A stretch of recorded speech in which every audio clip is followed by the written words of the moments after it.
नमस्ते दोस्तों, मैं मलय गाला स्वागत करता हूं आपका फिर से एक बार मेरे चैनल पे। बस नजरिए की है बात।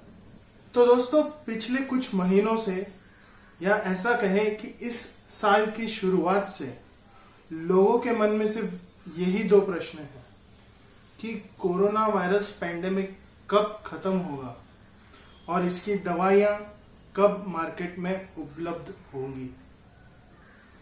तो दोस्तों, आज के इस वीडियो में हमने इन्हीं दो प्रश्नों का हल निकालने की कोशिश की है। आइए देखते हैं।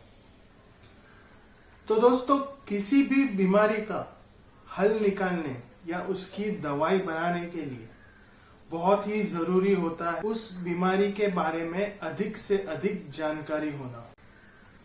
तो सबसे पहले तो हमें इस बीमारी को स्टडी करना होगा। कोरोना वायरस के बारे में अधिक से अधिक माहिती प्राप्त करनी होगी, जैसे कि ये वायरस का स्ट्रक्चर, ये वायरस का बिहेवियर, ये वायरस कहाँ से उत्पन्न हुआ है। और लकीली इस मामले में हमें थोड़ी बहुत सफलता हासिल हुई है, क्योंकि कोरोना वायरस बहुत ही सिमिलर है सार्स और मर्स के वायरस को। वैसे ये जानकारी प्राप्त करने के लिए कई सालों का समय लग जाता है, लेकिन कोरोना वायरस के मामले में हमारे वैज्ञानिकों को बड़ी ही जल्द सफलता मिल गई और इसके कारण हमारे कुछ सालों लगने वाला समय बस कुछ महीनों में तब्दील हो गया। और अब हम बात करते हैं दूसरे चरण की, जो कि है वैक्सीनेशन डेवलपमेंट स्टेज। यहाँ पे दोस्तों ये स्टेज दो हिस्सों में डिवाइड होता है। एक तो होता है प्री क्लिनिकल स्टेज और दूसरा होता है क्लिनिकल स्टेज। तो बात करते हैं प्री क्लिनिकल स्टेज की। इस स्टेज में जो पहले चरण में वायरस के बारे में माहिती या जानकारी प्राप्त की होती है, उस जानकारी से एक दवाई बनाई जाती है।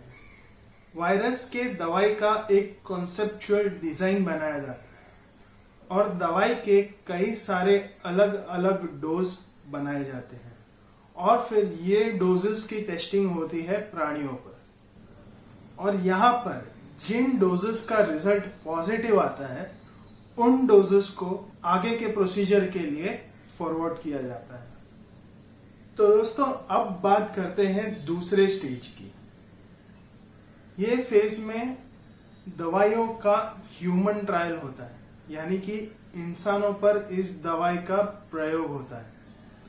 इस स्टेज को 3 फेजेस में डिवाइड किया जाता है। यहाँ पर 5 से 10 लोगों को इस दवाई का डोज दिया जाता है और फिर इसे स्टडी किया जाता है, जैसे कि हमारा इम्यून सिस्टम इस दवाई को रिस्पॉन्स कर रहा है, ये दवाई का हमारे बॉडी पर क्या असर हो रहा है, एक्सेट्रा। इस स्टेज में जो डोजेज का रिजल्ट पॉजिटिव आता है, उसे फिर आगे प्रोसीड किया जाता है स्टेज 2 में। इस स्टेज में ज्यादा से ज्यादा लोगों को डोज दिया जाता है और फिर इस डोज के ह्यूमन बॉडी पर साइड इफेक्ट्स का स्टडी किया जाता है। यहाँ पर इंसानों की तादाद तकरीबन 100 से हजारों में होती है। और फिर आता है थर्ड स्टेज या थर्ड फेज, जहां पर फेज 2 में पॉजिटिव रिजल्ट्स दिखाने वाले डोजेस को आगे फॉरवर्ड किया जाता है। और इस स्टेज में तकरीबन 1000 से लेकर लाखों इंसानों पर यह डोज का ट्रायल किया जाता है और फिर स्टडी की जाती है कि ये डोज कितना कारगर है और कोई भी कंडीशन में ये उस वायरस का खात्मा कर सकता है या नहीं। तो दोस्तों, किसी भी वैक्सीन को बनाने के लिए क्लिनिकल स्टेज बहुत ही इंपॉर्टेंट स्टेज होता है और ये स्टेज से एक वैक्सीन को या एक दवाई के डोज को पास होने के लिए कई सालों लग जाते हैं, तकरीबन 10 से 15 साल। तो अब इसके बाद का स्टेज आता है लाइसेंसिंग स्टेज, जहां पर दवाइयों का मैन्युफैक्चरिंग और मार्केटिंग करने का ऑफिशियल लाइसेंस लिया जाता है गवर्नमेंट से। तो दोस्तों, लाइसेंस स्टेज पास होने के बाद अगला स्टेज आता है मैन्युफैक्चरिंग स्टेज। जहां पर लाखों करोड़ों की तादाद में ये वैक्सीन को मैन्युफैक्चर किया जाता है। किसी भी वैक्सीन को मैन्युफैक्चर करना बहुत ही कठिन होता है। यहाँ पर कई सारे रूल्स एंड रेगुलेशंस फॉलो करने पड़ते हैं और ये वैक्सीन्स मैन्युफैक्चर होते हैं एफडीआई जैसे कई अनेक ऑर्गेनाइजेशंस के निगरानी में, जहां पर quality control measures, quantity measures, purification measures, ये सब की जांच होती है और फिर इसे अप्रूवल मिलता है।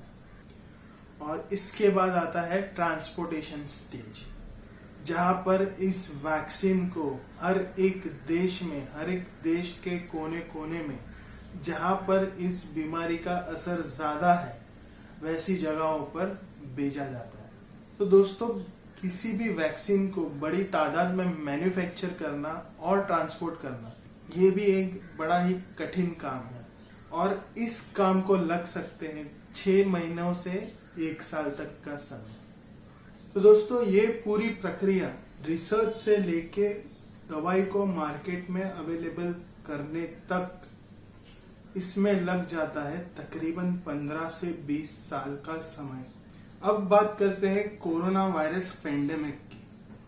तो ऐसे इमरजेंसी के समय में ये टाइम को कट शॉर्ट किया जाता है, जैसे कि रिसर्च का टाइम प्री क्लिनिकल स्टेज का टाइम, क्लिनिकल स्टेज का टाइम हो। और इस टाइम को कट शॉर्ट करने के लिए अलग अलग देशों में सभी लैबोरेटरीज को इस दवाई बनाने की परमिशन दी जाती है ताकि अधिक से अधिक डोज बन सके, अधिक से अधिक डोसेज का ट्रायल्स हो सके और अधिक से अधिक जल्दी रिजल्ट्स मिले। तो अगर अभी की बात करें तो फिलहाल ऑक्सफोर्ड यूनिवर्सिटी के एक लैब ने दावा किया है कि वो तकरीबन अक्टूबर एंडिंग या सितंबर तक फर्स्ट वैक्सीनेशन कोरोना वायरस का तैयार कर देगी और इसे मार्केट में अवेलेबल होते होते लग जाएंगे और तकरीबन 6 महीने। तो समझ लीजिए इस कोरोना वायरस की वैक्सीनेशन अवेलेबल होगी अराउंड मिड ऑफ 2021, अप्रैल मई के दरमियान। लेकिन तभी तक हमें कुछ चीजें नहीं भूलनी है, जैसे कि सोशल डिस्टेंसिंग मेंटेन करना, सेल्फ हाइजीन रखना, मास्क पहनना, बार बार हाथों को धोना। Thank you.